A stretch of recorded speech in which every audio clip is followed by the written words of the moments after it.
Hello everyone, very good evening to all of you. मैं उम्मीद करता हूं कि अभी तक आप सारे ही स्टूडेंट्स ने आईआरएमएस की नोटिफिकेशन देख ली होगी, जिसको आए हुए अप्रॉक्सीमेटली 15 से 20 दिन हो चुके हैं। और ये बहुत ही बड़ी एक गोल्डन अपॉर्चुनिटी मिली है यूपीएससी एस्पिरेंट्स को भी, बिकॉज अब उनके पास दो मौके हैं। एक वो यूपीएससी सीएससी का एग्जाम दे सकते हैं, और साथ साथ अगर वो कॉमर्स ऑप्शन से प्रिपेयर कर रहे हैं तो वो यहाँ भी आईआरएमएस का फॉर्म भर सकते हैं, जो मैं उम्मीद करता हूं कि आपने तैयारी शुरू कर दी होगी। अगर आपने अभी तक तैयारी नहीं शुरू करी है, ठीक है, तो मैं क्या ही बताऊं, क्योंकि आपने 20 दिन अपने वेस्ट कर दिए हैं, जो कि आपको टेक्निकली नहीं वेस्ट करने चाहिए थे। और अगर आप सोचते रह जाओगे कि यार नोटिफिकेशन जब आएगी, डिटेल नोटिफिकेशन आनी है जो, ठीक है, तब मैं तैयारी शुरू करूंगा, तो सारा का सारा टाइम आपका निकल चुका होगा। So please do not waste your time, ठीक है, and start your preparation at the earliest. अब काफी सारे स्टूडेंट्स हैं जिनकी हमारे पास क्वेरी आ रही थी, दैट्स हमने commerce and accountancy subject choose किया as an optional, which is one of the optional provided for IRMS exam, जिसके अंदर अप्रोक्सीमेटली 30 वैकेंसी है, जो कि काफी सफिशिएंट नंबर है, काफी बड़ा नंबर है। तो उनके दिमाग में एक सवाल था कि सर अगर हम तैयारी करने जाते हैं तो कौन से सब्जेक्ट्स हैं जिन पे हमें ज्यादा फोकस करना चाहिए, जिनके मार्क्स का वेटेज ज्यादा है, ताकि हम उनको पहले तैयार कर सकें, because the time is less और हम सारा का सारा सिलेबस कॉम्प्रिहेंसिवली कवर करना चाहते हैं। ठीक है, तो मैं आपको बता दूं कि क्योंकि नोटिफिकेशन में बहुत क्लियरली लिखा हुआ है कि जो कॉमर्स एंड अकाउंटेंसी का सिलेबस होने वाला है, that is going to be exactly that of UPSC CSC. तो हमने क्या किया, हमारी टीम ने क्या किया, हमने पिछले 5 सालों के पास्ट ईयर पेपर्स को एनालाइज किया, UPSC commerce and accountancy optional को, और उसके बेसिस पे हमने आइडेंटिफाई किया कि अप्रोक्सीमेट कौन से सब्जेक्ट का कितना मार्क्स का वेटेज है या फिर मार्क्स का डिस्ट्रीब्यूशन है। इससे होगा क्या, पहली चीज कि क्योंकि पहली बार एग्जाम हो रहे हैं तो बहुत ज्यादा कम चांसेस हैं कि पैटर्न को चेंज किया जाए। तो there is a high likelihood कि जो भी पैटर्न फॉलो होता है यूपीएससी सीएससी में, अप्रोक्सीमेटली उन सब्जेक्ट्स के बेसिस पे आप आईआरएमएस के एग्जाम का थोड़ा आइडिया लगा सकते हैं। मैं ये आपको बिल्कुल नहीं कह रहा हूं कि आपको कोई भी सिलेबस छोड़ के जाना है या किसी भी सब्जेक्ट को इग्नोर कर देना है, but having a broad idea about approximate weightage of subjects will give you some kind of an edge. तो उसको मैं पर्टिकुलर वीडियो में डिस्कस करने वाला हूं, तो प्लीज इस वीडियो को एंड तक जरूर देखिएगा। ठीक है, अब मैं उम्मीद करता हूं कि आपको पता है कि जो पेपर होता है कॉमर्स एंड अकाउंटेंसी का, वो 250 मार्क्स का होता है, 250 मार्क्स का आपका एग्जाम होता है। तो पेपर 1 जो होगा वो भी आपका 250 मार्क्स का होगा, और जो पेपर 2 होगा वो भी आपका 250 मार्क्स का होगा, जो कि 2 पेपर्स हैं आपके कॉमर्स एंड अकाउंटेंसी ऑप्शनल के अंदर। तो मतलब 500 मार्क्स का हो गया, प्लस इसके सिवाय आपका 100 मार्क्स का एक इंटरव्यू कंडक्ट किया जाएगा, जो एक पर्सनालिटी टेस्ट बेस्ड इंटरव्यू होता है। तो technically 250 plus 250 plus 100 marks, that means 600 marks in total होंगे, जिससे आपकी मेरिट बनाई जाएगी। तो इसका क्या मतलब है कि इसका जो मेजर प्रोपोर्शन है वो आपके ऑप्शनल के 2 पेपर हैं, जिसका बहुत ज्यादा वेटेज है। तो अगर आपने ऑप्शनल में अच्छा परफॉर्म कर लिया, आपने अच्छा स्कोर कर लिया, तो आपने अपनी सिलेक्शन की जो प्रोबेबिलिटी है उसको काफी ज्यादा इंप्रूव कर लिया, काफी ज्यादा बढ़ा दिया। ठीक है, तो इस पर्टिकुलर वीडियो में बात करेंगे कि भाई सब्जेक्ट वाइज डिस्ट्रीब्यूशन क्या होता है, because that is very very important. ठीक है, अब मैं ये उम्मीद करता हूं कि आपको ये बात पता होगी, ठीक है, क्योंकि आप एस्पिरेंट हैं, आपने इतनी रिसर्च अपने एंड से कर ली होगी कि कॉमर्स एंड अकाउंटेंसी के अंदर 2 पेपर्स होते हैं, पेपर 1 और पेपर 2। पेपर 1 के अंदर 6 सब्जेक्ट्स होते हैं। एक बार मैं सब्जेक्ट्स को नेम कर देता हूं। FA which is nothing but financial accounting, second is costing which is nothing but cost accounting, third is your FM जिसको हम फाइनेंशियल मैनेजमेंट भी कहते हैं, fourth is audit, fifth is financial institutions, जहां पे आप मार्केट्स के बारे में, मनी मार्केट, कैपिटल मार्केट, ये सारे टॉपिक्स डिस्कस करते हैं। 6th subject is your taxation, जिसके अंदर मेजरली 5 हेड्स ऑफ टैक्सेशन आता है। पेपर 2 जो है which is comparatively theory in nature, ठीक है, पेपर 1 ज्यादा प्रैक्टिकली ओरिएंटेड है, प्रैक्टिकल सब्जेक्ट ज्यादा है उसमें। पेपर 2 के अंदर ऑर्गेनाइजेशनल थ्योरी का सब्जेक्ट है, ऑर्गेनाइजेशनल बिहेवियर का सब्जेक्ट है, HRM which is nothing but human resource management, and the fourth one is your industrial relation. ये 10 सब्जेक्ट्स हैं जो आपके सिलेबस का पार्ट है। अभी हम नेक्स्ट वीडियो में, किसी और वीडियो के अंदर डिटेल सिलेबस के बारे में भी डिस्कशन करेंगे, बट इस वीडियो के लिए हमारा जो फोकस है वो मार्क्स वेटेज पे है। ठीक है, अब जल्दी बिना टाइम वेस्ट किए देख लेते हैं कि कौन से सब्जेक्ट्स का अप्रोक्सीमेट वेटेज क्या है। और मैं दोबारा रिपीट कर रहा हूं कि ये पिछले 5 साल के पास्ट ईयर पेपर एनालिसिस के बेसिस पे है, जो हमने यूपीएससी सीएससी के कॉमर्स एंड अकाउंटेंसी ऑप्शनल का किया है। ठीक है, फाइनेंशियल अकाउंटिंग के बारे में अगर मैं बात करूं तो अप्रोक्सीमेटली जो मार्क्स का वेटेज है वो 50 to 70 मार्क्स है। मुझे लगता है कि ये काफी सफिशिएंट अमाउंट ऑफ वेटेज है।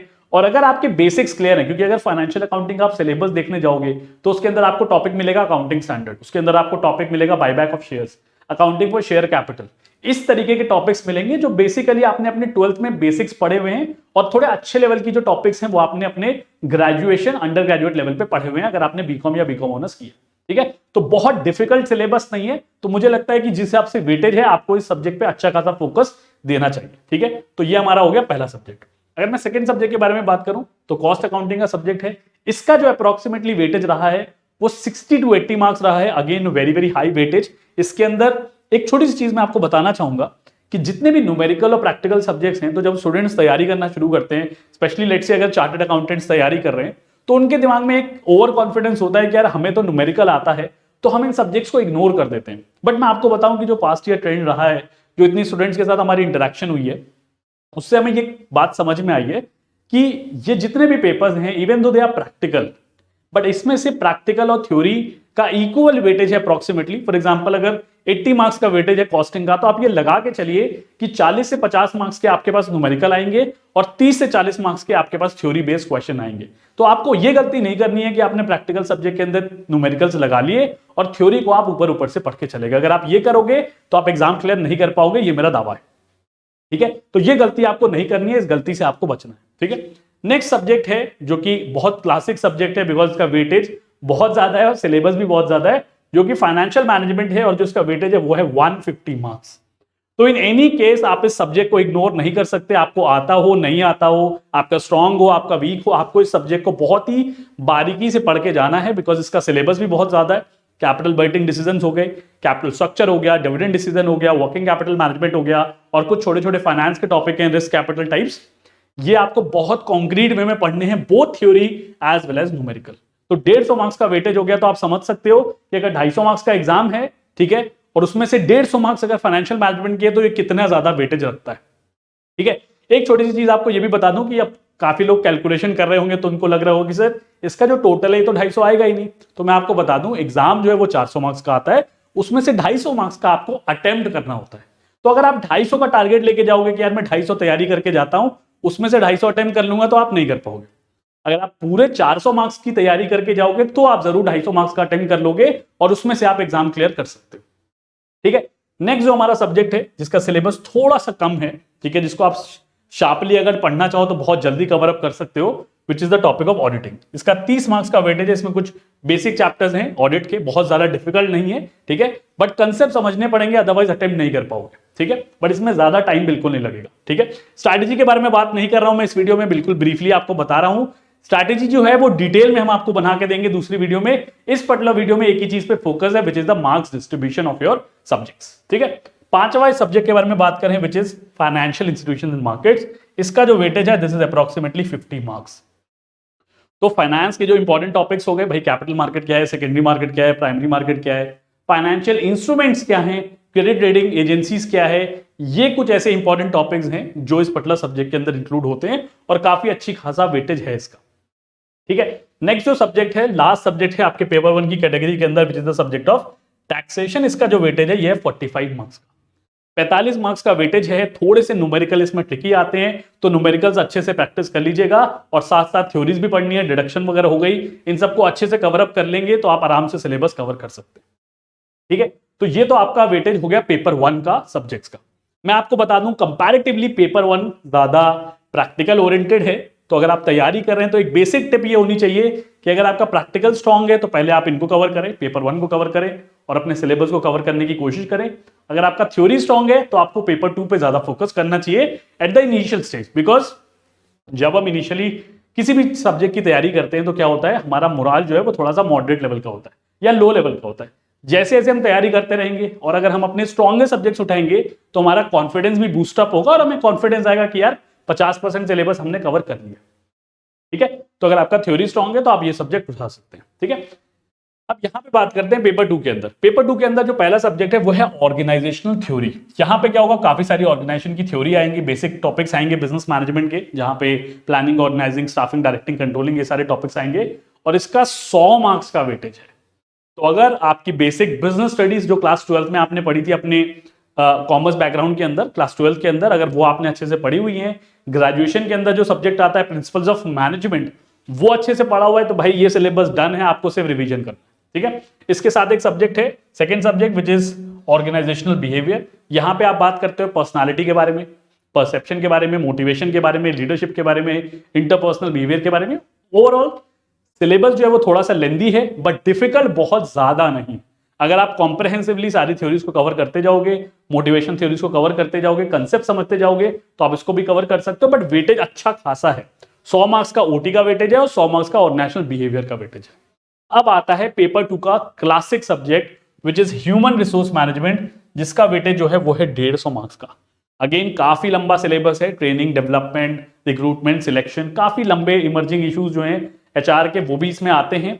बट वेटेज बहुत अच्छा है, अगर आप एग्जांपल्स दे पाते हो, रियल लाइफ एग्जांपल्स दे पाते हो, तो यहां पे आपके स्कोर करने के चांसेस बहुत ज्यादा है। ठीक है, last but not the least, industrial relation. ये सब्जेक्ट जो है वो 50 मार्क्स का आता है। इसके अंदर कुछ इंडस्ट्रियल रिलेशन के टॉपिक्स हो गए, जैसे ट्रेड यूनियन हो गया, लेबर वेलफेयर हो गया, एम्प्लॉय वेलफेयर हो गया, ऐसे टॉपिक्स आपको देखने को मिल जाएंगे। बहुत ज्यादा लंबा सिलेबस नहीं है, बहुत ज्यादा डिटेल सिलेबस नहीं है, बट हाँ थोड़ा सा फैक्चुअल लर्निंग यहाँ पे है, बिकॉज यहाँ पे ट्रेंड के बारे में बात आती है कि जो इंडस्ट्रियल रिलेशन का टॉपिक है वो कैसे इवॉल्व हुआ है, इंटरनेशनल लेबर ऑर्गेनाइजेशन जो है उनके फंक्शंस क्या हैं। तो यहाँ पे थोड़ा सा आपको लर्न करना पड़ सकता है, थोड़ा सा फैक्चुअल टॉपिक जो है वो देखना पड़ सकता है। ठीक है, तो ये ब्रॉडली आपका क्लासिफिकेशन है, मार्क्स डिस्ट्रीब्यूशन है for your commerce and accountancy optional for your IRMS exam. ठीक है, तो मैंने अपना काम कर दिया है, मैंने आपको वेटेज बता दिया है। मुझे ऐसा लगता है कि आप इतने स्मार्ट तो हो ही कि आप एक डिसीजन ले सको कि यार मेरा प्रैक्टिकल स्ट्रांग है तो मैं पहले ये उठा लेता हूं, अगर मेरा थ्योरी स्ट्रांग है तो मैं पहले ये सब्जेक्ट उठा लेता हूं। बट एक ब्रॉड आइडिया लगने से होता क्या है कि आप प्रायोरिटी दे पाओगे कि नहीं यार, अगर मुझे पेपर 1 की तैयारी करनी है तो मुझे फाइनेंशियल मैनेजमेंट को सबसे ज्यादा कोर रखना है, सबसे ज्यादा सेंटर में रखना है, क्योंकि इसका वेटेज ज्यादा है। और अगर मैं पेपर 2 की तैयारी कर रही हूं तो थोड़ा सा मुझे ह्यूमन रिसोर्स मैनेजमेंट में ज्यादा टाइम इन्वेस्ट करना है ताकि मैं वहां से मार्क्स फेच आउट कर सकूं। ठीक है, आई होप ये वीडियो आपको पसंद आएगी। ठीक है, टिल देन कीप प्रिपेयरिंग। कोई डाउट हो किसी चीज से भी रिलेटेड तो आप इस वीडियो में कमेंट करके पूछ सकते हैं। Till then keep preparing, God bless you and all the very best.